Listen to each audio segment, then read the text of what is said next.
Magandang araw! April Marcas po, ang inyong pretty ate sa Edtech Unit. Alam ba ninyo na may webinar o online training session ng Edtech Unit tuwing Sabado? Ang araw na ito ay nakalaan para sa ating mga mahal na kaguruan upang turuan sila ng mga bagong kaalaman at kakayahan sa paggamit ng makabagong software at applications para sa pinaka-epektibong paraan at lubos mapaghusay ang kanilang paraan ng pagtuturo. This is also a refresher session for our beloved teachers to enhance their skills in technology. Every Saturday, we will conduct webinar sessions for teachers about the use, advantages, and relevance of different blended learning software applications. Ang webinar seryeng ito ay magsisimula ng alas 9 ng umaga hanggang alas 12 ng tanghali para sa morning session. Magsisimula naman ng alauna at magtatapos ng alas 4 ng hapon ang afternoon session. You can watch us in our DepEd Edtech Unit Facebook page, Educational Technology Unit YouTube channel, DepEd Tayo, and DepEd Philippines. Kita-kits tayo tuwing Sabado!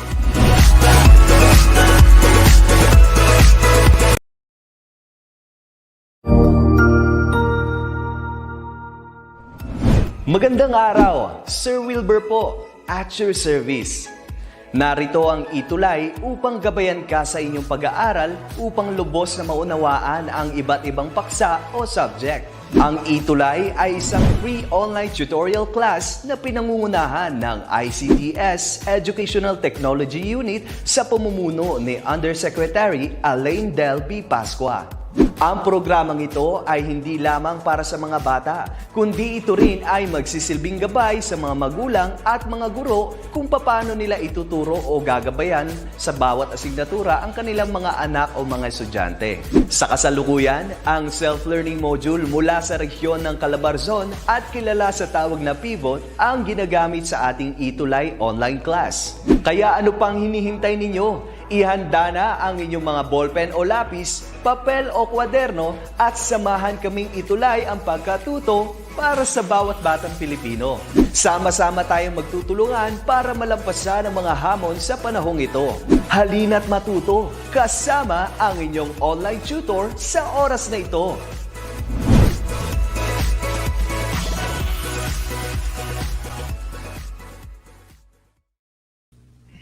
Yes, good afternoon po sa lahat ng ating mga kasama dito lang sa ating DepEd online tutorial sa Luzon, Visayas at Mindanao. Sa lahat ng ating mga grade 10 learners, sa kanilang mga magulang at sa mga kapwa ko educator, isang magandang hapon po sa ating lahat. Alam ko po na nanggaling tayo sa bagyo noong mga nakarang araw at sana po okay lang po kayo lahat yan sa inyong mga tahanan. Kaya naman sabay-sabay tayong itutulay ang pagkatuto ng bawat kabataang Pilipino. Dito lamang yan, of course, sa Math Talino Day Friday, kasama ang inyong tutor of Hill sa Mathematics 10. Kaya naman magsimula na tayo ng ating pag-aaral ngayong hapon na ito. Pero bago ang lahat, huwag nating kalimutan i-like at i-share ang ating mga DepEd Facebook pages, ang DepEd Philippines, DepEd Edtech Unit, DepEd TV at DepEd Tayo. At huwag din naman kalimutan mag-subscribe sa ating official YouTube channel, ang DepEd Philippines, DepEd TV Official, Educational Technology Unit at palambing na rin po pakilike at pakishare ang aking official page, ang Simply of Hill, Samal National High School Annex Official at DepEd TV 1 Bataan Production Team. At binabati natin na watching from Doña Magdalena H. Gabut High School, sila Celia Cristobal Gadingan, Jenny Berayo, magandang hapon, Jenna Saginit Panganiban watching from Doña Magdalena Gabut High, gayon din kila Clarence Sevilla ng PNHS at kila Francis Pakigan Malyari ng Agadanan National High School, Agadanan, Isabela. And ganun din kay Sir Mark Edward, magandang hapon sa iyo at sa patuloy na laging pagtutok at pagsuporta sa DepEd Online Tutorial ang ating itulay. And of course, watching from SLNHS Pagadian City, kay Ma'am Mirandi Lubaton, magandang hapon po sa inyong lahat. Tara po magsimula tayo ng ating discussion para sa Quarter 4, Week 3 ng ating Mathematics 10. At ang pag-uusapan natin ngayon ay continuation lamang ng ating topic last week. Ito ay tungkol sa measures of position for ungroup data.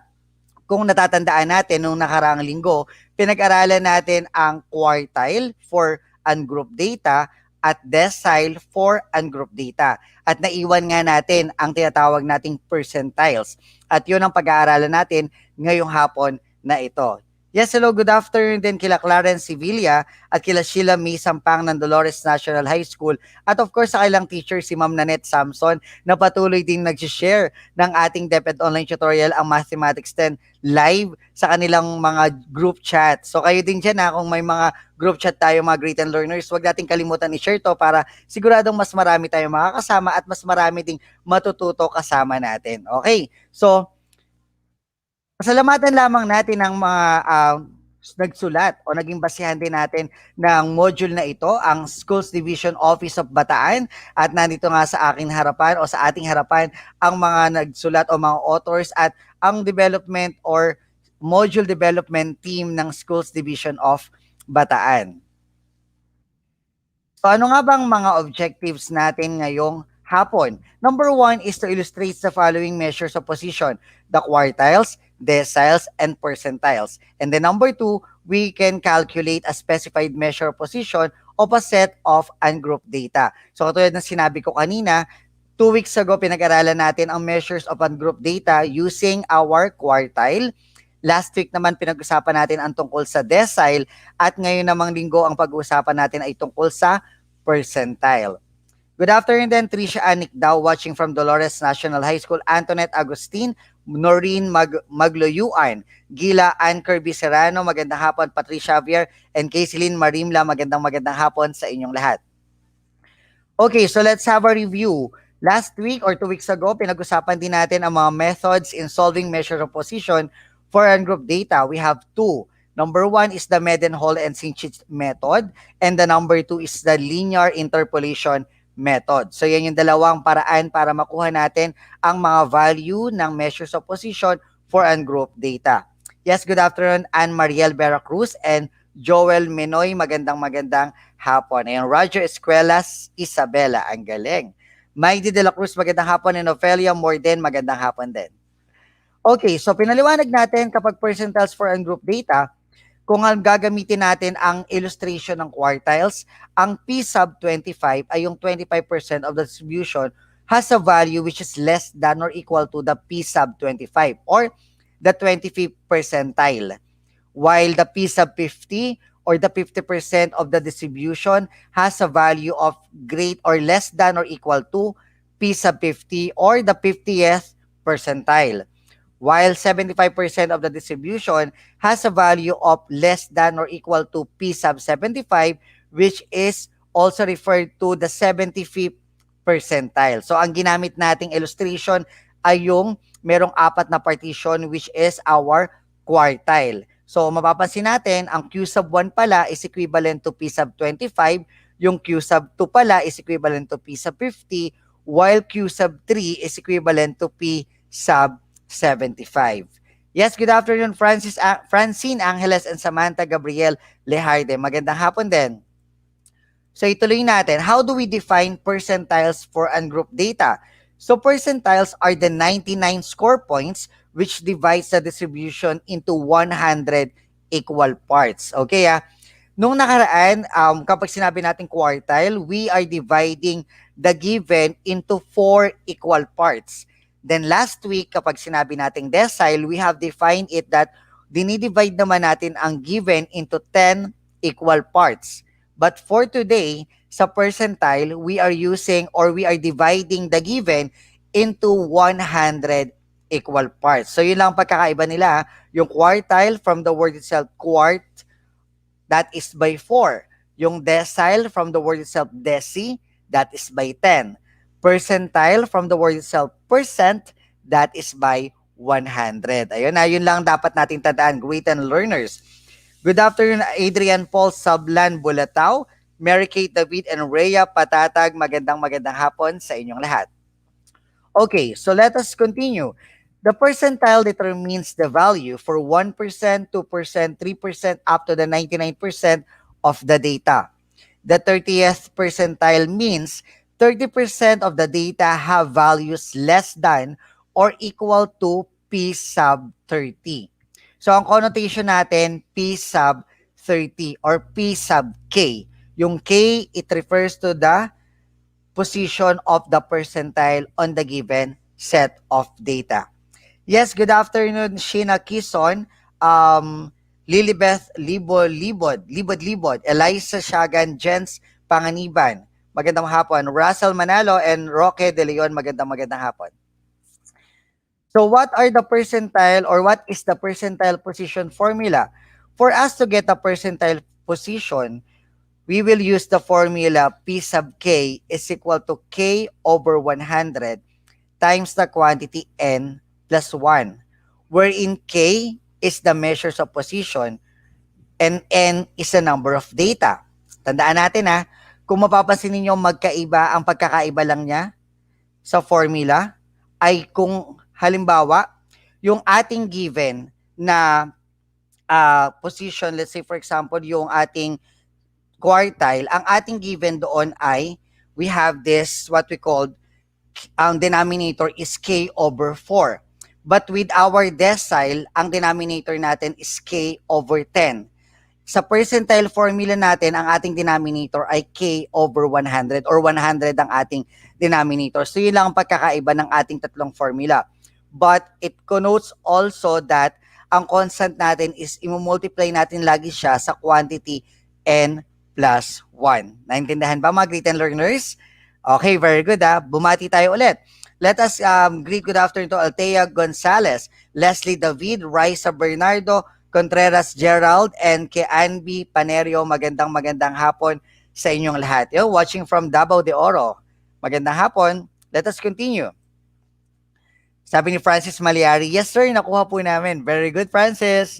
So let's have an example. We need to find the 30th percentile of the scores of students in their mathematics activity, such as the given are 12, 7, 8, 9, 12, 14, 15, 11, and 13. Ulitin ko pag-aralan natin mabuti.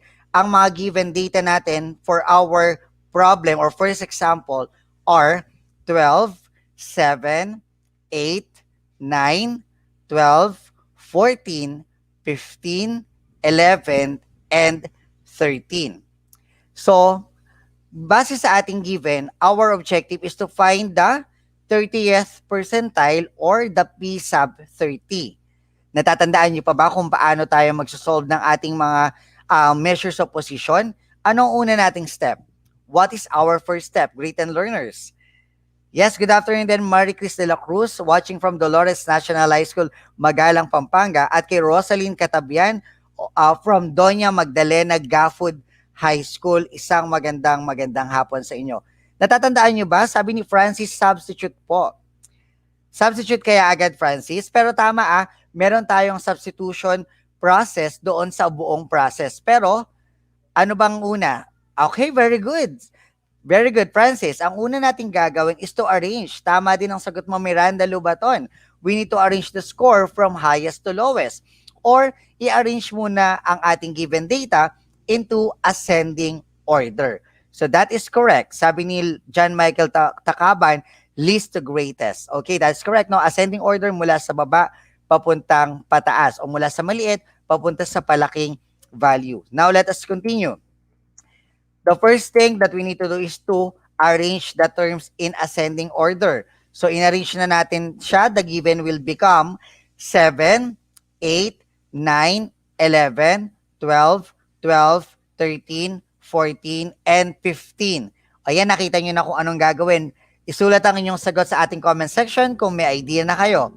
Sabi ni, how do you pronounce your name, Balesteros? Kasi hindi kita mabate, sayang naman ang pagkakataon na mag-greet din kita ng good afternoon dahil medyo baliktad yung name mo yata. Tama ba? It's Orsjo. Is that correct? So, paki-type mo na lang yung name mo para mabati kita ng maayos. Sabi niya, yes sir. I-arrange daw muna into ascending order. So, ginawa na natin siya. And then, second step is we need to identify the value of N and K. In our given, the number of data is 9. Kung mapapansin nyo, di ba, we have 7, 8, 9, 11, 12, 12, 13, 14, and 15. So, there are 9 value or 9 data on the given. That's why the value of N is equal to 9. While K is equal to 30 because we need to look for the 30th percentile. Kailangan nating makuha yung P sub 30, kaya naman K is equal to 30. Next to do is to copy the formula. Ryan J. Panganiban, magandang hapon, at si Bea Kilala, magandang hapon din. So to copy the formula, how are we going to get the formula? Since we're talking about percentile, the formula to be used is P sub K is equal to K over 100 times the quantity N plus 1. Sabi ni Mirandi, may sagot na siya. Tingnan natin kung tama ang sagot ni Mirandi, ha? Okay, very good yung mga nagsosolve na dyan sa ating mga but take note, ha, ang nakukuha natin ay measures of position, mga great and learners. Huwag tayong malilito. Ang nakukuha natin ay measures of position pa lang.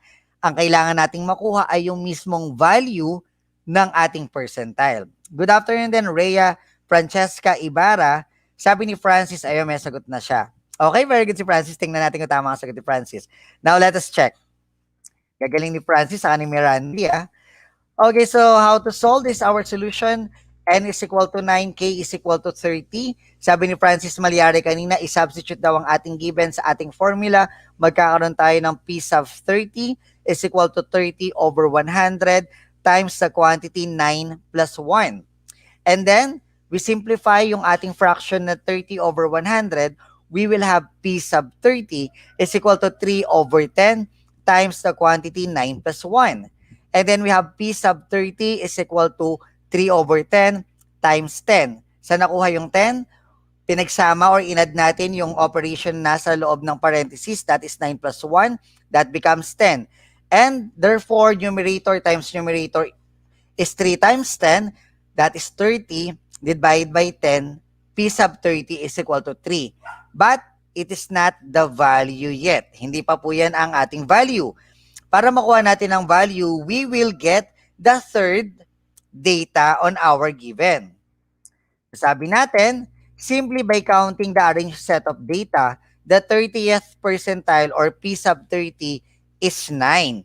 Kasi sa ating given, 9 ang pangatlo sa ating mga data. That is 7, 8, and 9. Therefore, the P sub 30 value is 9. Very good, Mirandi. That is correct. Mikaela Palayad, good afternoon. Okay, so nakuha ba ang process, mga great and learners?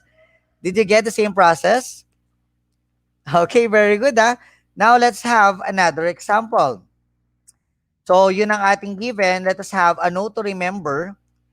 If the position is a decimal number, do not forget to use the linear interpolation method.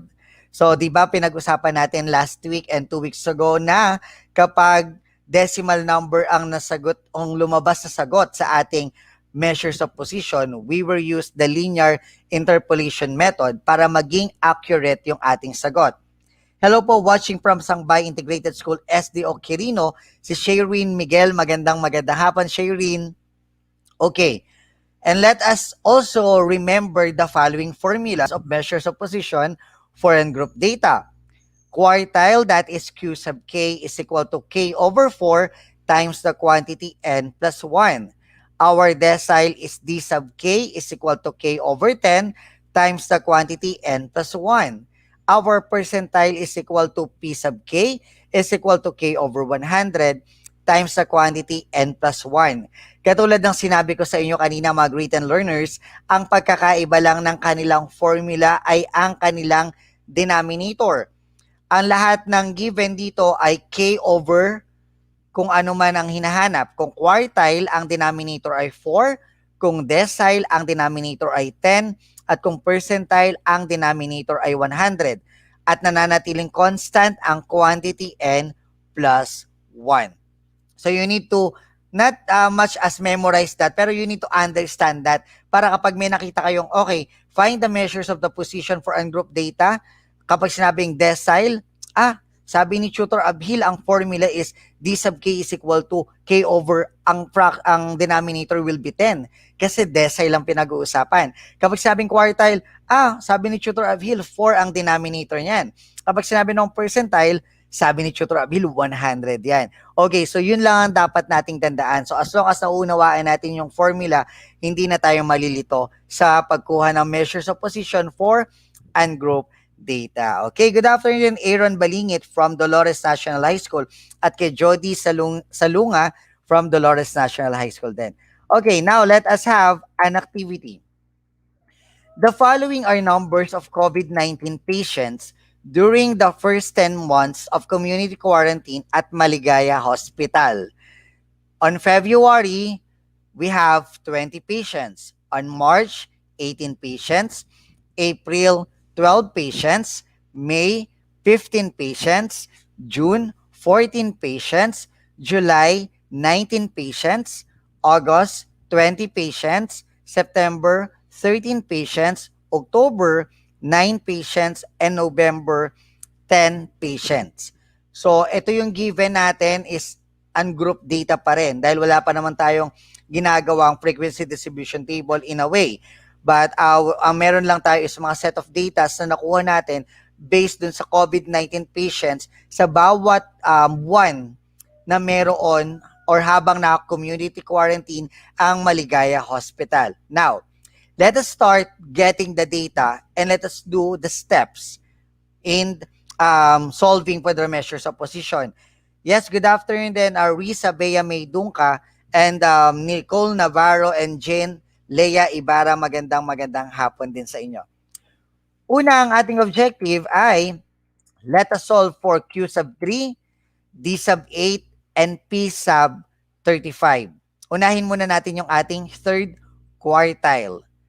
Remember the formula, great and learners? Okay, very good. Huwag natin kalimutan yung mga gagamiting formula. Huwag tayong malilito.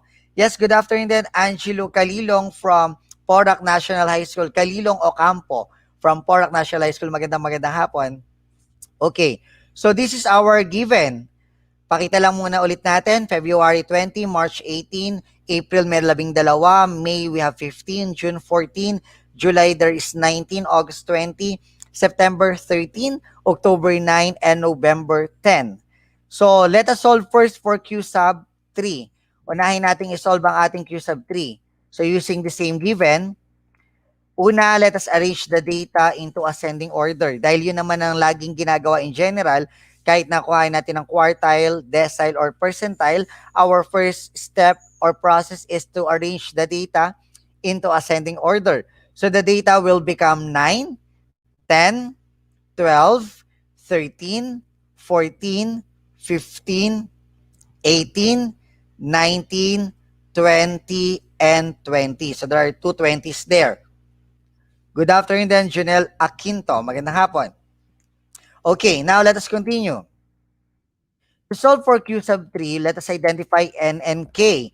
So our N is equal to 10 because there are 10 data on our given. And K is equal to 3 kasi ang hinahanap natin ay yung third quartile.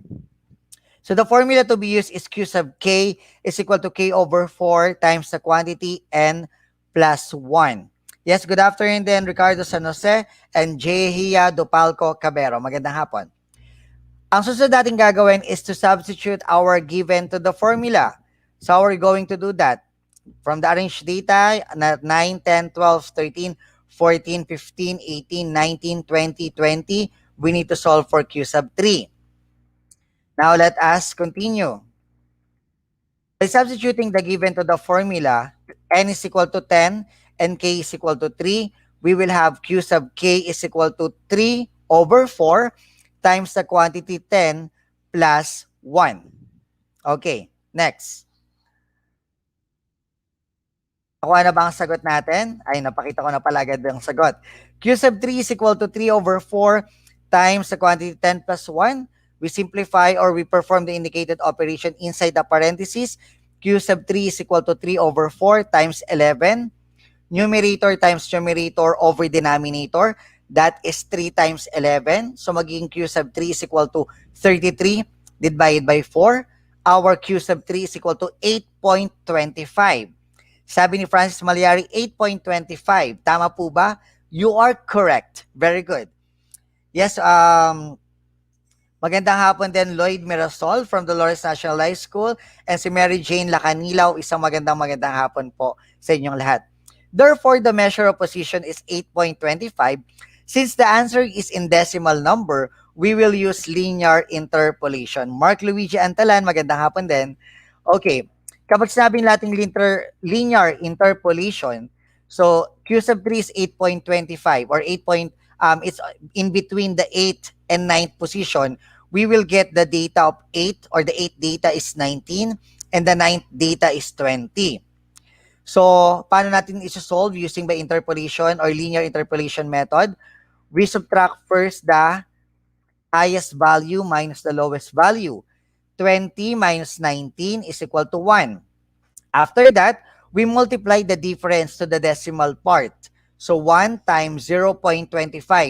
Dahil dun sa ating 8.25 na nakuha sa ating Q sub 3, ang decimal part dito ay 0.25. So, 1 times 0.25 is equal to 0.25.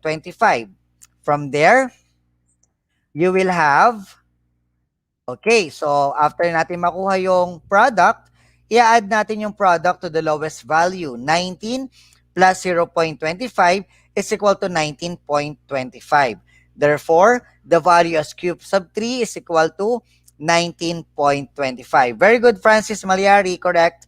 Risa Bea May Dungka, magandang hapon. And si Jag Concepcion, magandang hapon din sa'yo. Okay, ang galing ni Francis ha. And alam ko naman lahat ng mga grade 10 learners na nagsosolve pa dyan ha. At alam kong nakuha nyo rin ang tamang sagot. That is very good. Sunod natin isolve yung ating pangalawang given. Let us solve for D sub 8 or the 8th decile. Again, may arranged data na tayo sa ating gilid. That is 9, 10, 12, 13, 14, 15, 18, 19, 20, and 20. And then after that, we identify N and K. N is equal to 10 and K is equal to 8. So after we copy the formula, ang formula ng decile will be D sub K is equal to K over 10 times the quantity N plus 1. Krisa May Maldesir, magandang hapon. O, kung meron na kayong sagot isulat lang sa ating comment section. After that, we substitute the given to our formula. So, N is equal to 10, K is equal to 8. Kasi ang hinahanap natin is the 8th decile. We will have D sub 8 is equal to 8 over 10 plus the quantity N or plus the quantity 10 plus 1. After that, we simplify our fraction and the given. You will have now D sub 8 is equal to 4 over 5 times 11. Yung 4 over 5 nanggaling sa ating simplified form na 8 over 10.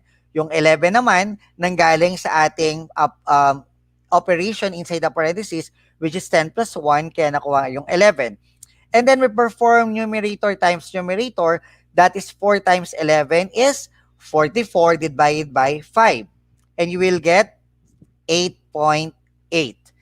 Very good, John Michael Takaban. That is correct. You are correct. So therefore, the measure of position is 8.8. Since the answer is in decimal number, we will use linear interpolation. Okay, we will use linear interpolation also. Sabi natin kanina, paano nga ba, Tutor Abil, ulit kinukuha or paano nga ba ulit ginagamit ang linear interpolation method? We simply find the value of the 8th position and the 9th position. So sa ating given, sabi natin, since 8.8 is between 8 and 9th position, 8 data is 19 and 9th data is 20. Okay, so sabi ni Francis, may sagot na siya pero I'm not sure po. Pero okay lang yan, Francis, ha? Very good of trying kasi pinakamahalaga yung sumusubok tayo kasi malay natin tama pala ang ating sagot. And at the same time, kung sumagot tayo, pwede kaya tayong makorek ni teacher kung sakasakali na merong mali dun sa naging process natin sa math. Pero there's nothing harm in trying. Walang masama sa pagsubok. Okay? Andrea Ibarra, magandang hapon. Okay, let us continue. So using the linear interpolation method, we find out or we look for the difference between the highest value and the lowest value. 20 minus 19 is 1. And then multiply the difference to the decimal part. That is 1 times 0.8, which is equal to 0.8. Okay, and then after that, let us continue. P sub 8 is equal to 8.8. So the product, we will add the product to the lowest value. That is 19 plus 0.8 is equal to 19.8. So therefore, the value of D sub 8 is 19.8. You are correct, Francis. Ang pagkakaiba lang sabi mo kanina D sub 3. Pero walang problema. Still, your answer is correct. Tama rin ang sagot kanina nila Takaban yata, si Mr. Takaban. Yes, good afternoon, Angel May Esguerra and Andre Ibarra and Lisel Dunowan. Magandang hapon din sa iyo. Gagaling ah. Very good, great and learners. Kaya na bang sagutan yung ating pangatlo? Sige nga daw, try natin. So let us solve for P sub 35. So pinakita na natin dyan kanina ha, yung ating mga gagawin. At habang nagsosolve kayo dyan, bibigay ko muna sa inyo ang pagkakataon ng atang oras na makapag-solve. Batiin lang ulit natin ang good afternoon si Jumili Delfinado. At of course, a reminder lang, huwag natin kalimutang mag-follow and i-like at i-share ang ating mga DepEd Facebook pages, ang DepEd Philippines, DepEd TV, ang DepEd Tayo at DepEd Edtech Unit. At huwag din pong kalimutan mag-subscribe sa ating official YouTube channel, ang DepEd TV Official, DepEd Philippines at ang Educational Technology Unit. At abangan din po ang mga episodes sa DepEd TV sa iba't ibang platform, IBC13, GMA For the Box, TV Plus, and of course, lalabas din ng DepEd TV sa Signal Cable Channel. Kaya naman abangan nyo ang lahat ng mga fresh episodes kasama ang inyong mga DepEd TV teacher broadcasters. At soon abangan din ang DepEd ETUlay tutors. Basta malapit na yan, mga great and learners. Ayun. May sagot na si Bea Kilala, 3.85. Leslin Galiebo, magandang hapon. Let us check if the answer of Bea is correct.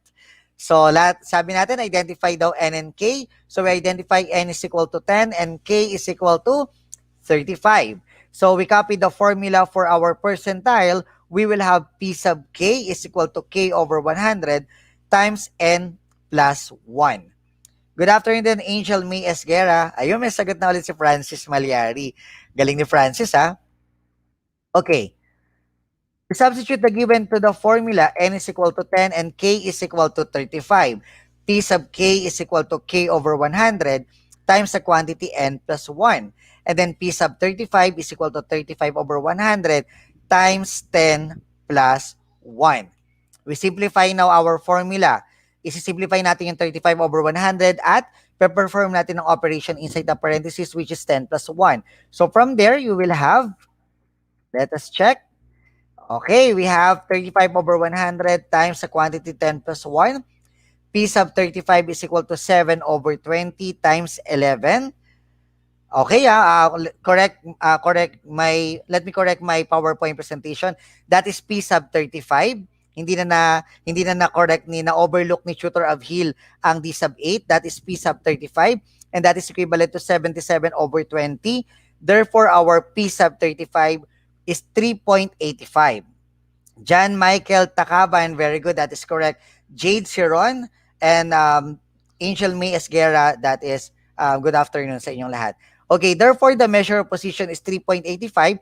Since the answer in decimal number, we will use the linear interpolation method ulit. Tandaan na, ginagamit lamang ang linear interpolation method kapag decimal number ang ating sagot sa ating measures of position. Pero kapag exact number or whole number, automatic bibilangin lang natin yung ating arranged data. At kung ano yung let's say, third position, yung pangatlo, yun yung ating value ng ating hinahanap na percentile, quartile, or decile. Okay. So let us check our final answer. So P sub 35 is equal to 3.85. Our 3.85 is between third and fourth position. Third data is 12 and fourth data is 13. Sabi kanina, para daw ma-solve natin ang ating value using linear interpolation method, highest value minus lowest value is 13 or 14 minus 13 is equal to 1. Let us verify this answer first. That is 13 minus 12. Okay, 13 minus 12.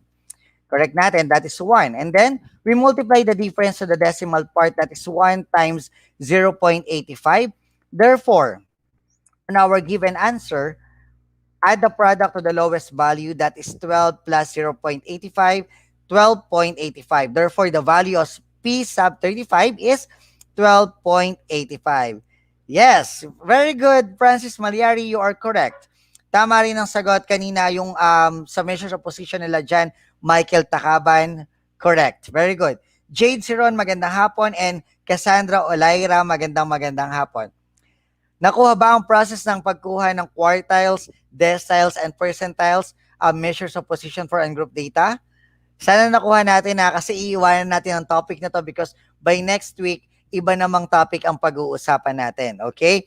But before we proceed to our new topic next week, pag-usapan natin muna or let's have an assessment o magkaroon tayo ng short quiz tungkol sa ating mga pinag-aralan 2 weeks ago, last week at ngayon tungkol sa decile, quartile at percentile for the ungroup data. Ready na ba?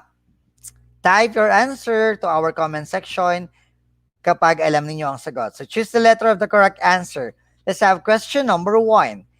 It refers to as middle value for a set of data. Is it letter A, median, letter B, third quartile, letter C, second decile, or letter D, 30th percentile? Again, the question is, number 1, it refers to as middle value for a set of data. Is it A, median, B, third quartile, C, second decile, or D, 30th percentile? Good afternoon then, Kurt Pineda. Okay, may sagot na sila Francis, may Randy, John Michael, Ricardo. Ang sagot nila ay letter A. Let us check if their answer is correct. The answer will be letter A. You are correct. Very good. Okay, let's have question number 2. Here's the letter of the correct answer. It is a measure of position that divides a distribution into 100 equal parts. Is it A, median, B, quartile, D, decile, or C, decile, or D, percentile? Again, it is a measure of position that divides the distribution into 100 equal parts. Is it A, median, B, quartile, C, decile, or D, percentile?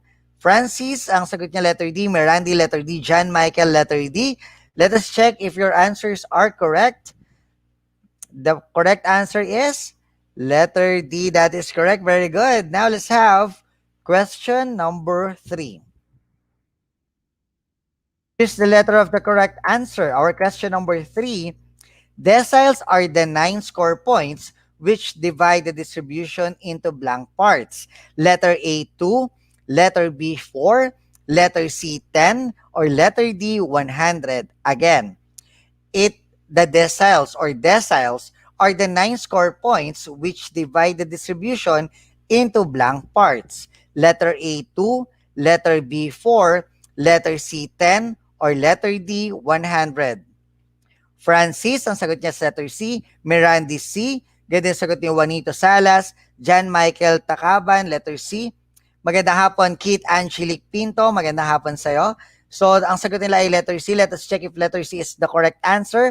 The answer is letter C. You are correct. Very good. Now, let's have question number 4.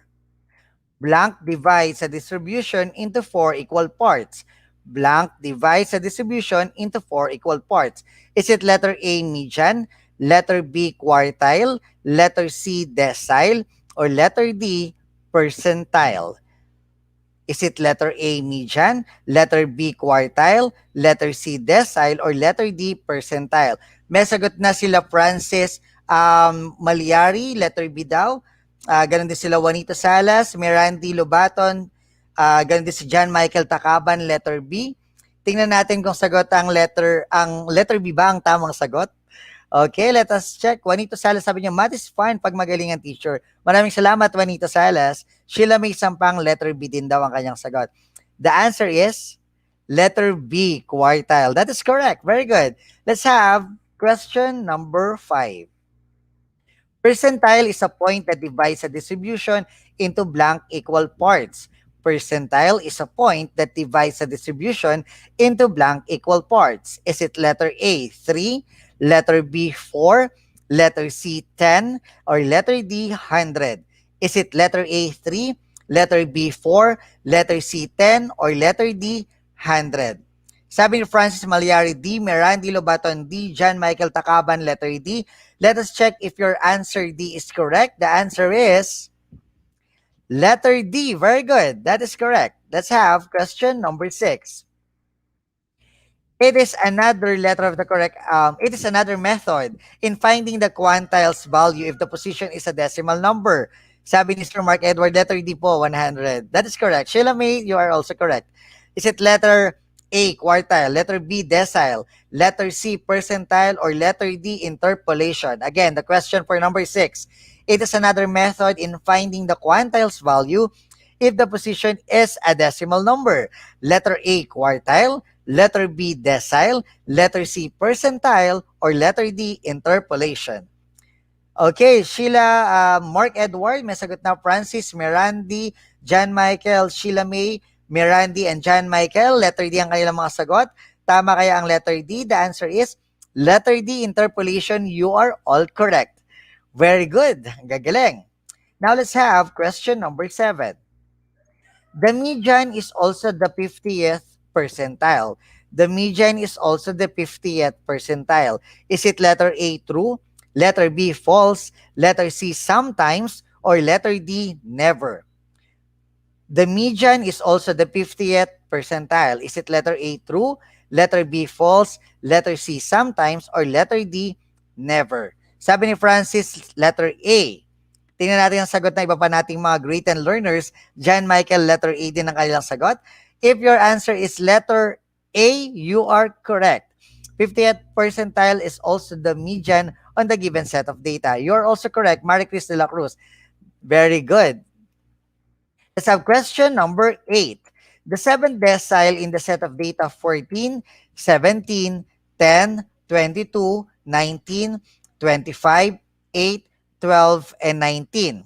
What is the 7th decile in the set of data 14, 17, 10, 22, 19, 25, 8, 12, and 19? Is it letter A, 25, B, 22, C, 19, or letter D, 17? Okay, bilisan natin ang ating pag-solve dahil para matapos natin to eksakto sa oras natin. Okay, let us check your answer in our comment section. Wala pa nagsasagot ha. Okay. So habang inintay natin na ibang mga magsasagot na great and learners, do not forget po na lagi nakatutok tayo dito sa ating DepEd online tutorial, ang ating ETUlay sa ating mga DepEd Facebook pages, okay? At sa mga YouTube channel din natin. May sagot na Sheila May Sampang, that's letter A. Tingnan natin ang sagot ng ating first student na bigay ng kanyang letter A answer. So, that is letter C, 19. Okay lang yan, Sheila, ha? So, our 7th decile in the given set of data is letter C, 19. Do not forget, the first thing you need to do is to arrange our given. Ayun, bumawi si Sheila May. Sabi niya, letter C po yan. Ayan. Now, let's have question number 9.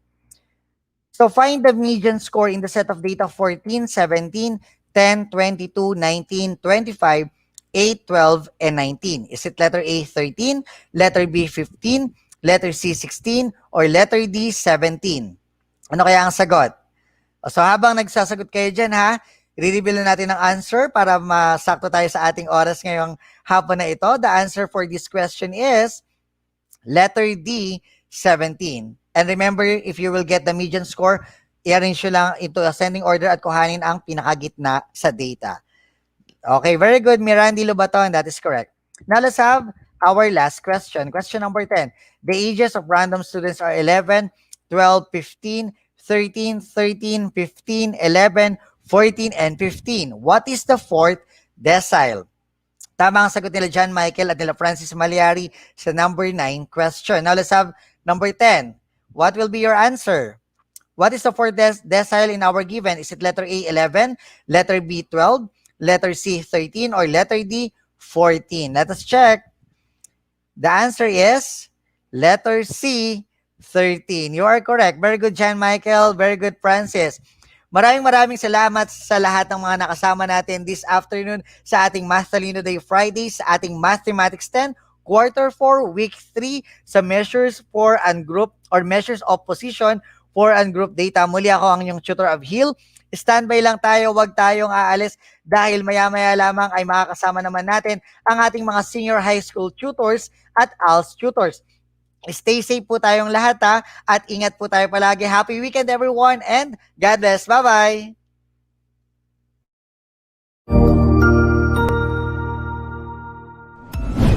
Sigurado ako na marami ka na namang natutuhan sa ating ETUlay tutorial session ngayong araw.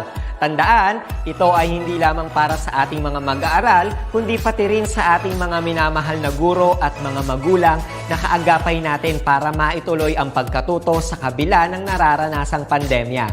Patuloy ding sumubaybay sa DepEd TV para sa mga araling ginawang video episodes. Mapapanood ito mula Lunes hanggang Sabado, alas 7 ng umaga hanggang alas 7 ng gabi sa inyong mga telebisyon. Abangan sa Lunes mula 1:00 ng tanghali ang iba pang aralin sa ating ETUlay free online tutorial session sa Science. I-like and subscribe at manatiling nakasubaybay sa ating ETUlay tutorial session sa DepEd Edtech Unit FB page at Educational Technology Unit channel sa YouTube at sa DepEd Tayo at DepEd Philippines social media accounts. Paalam!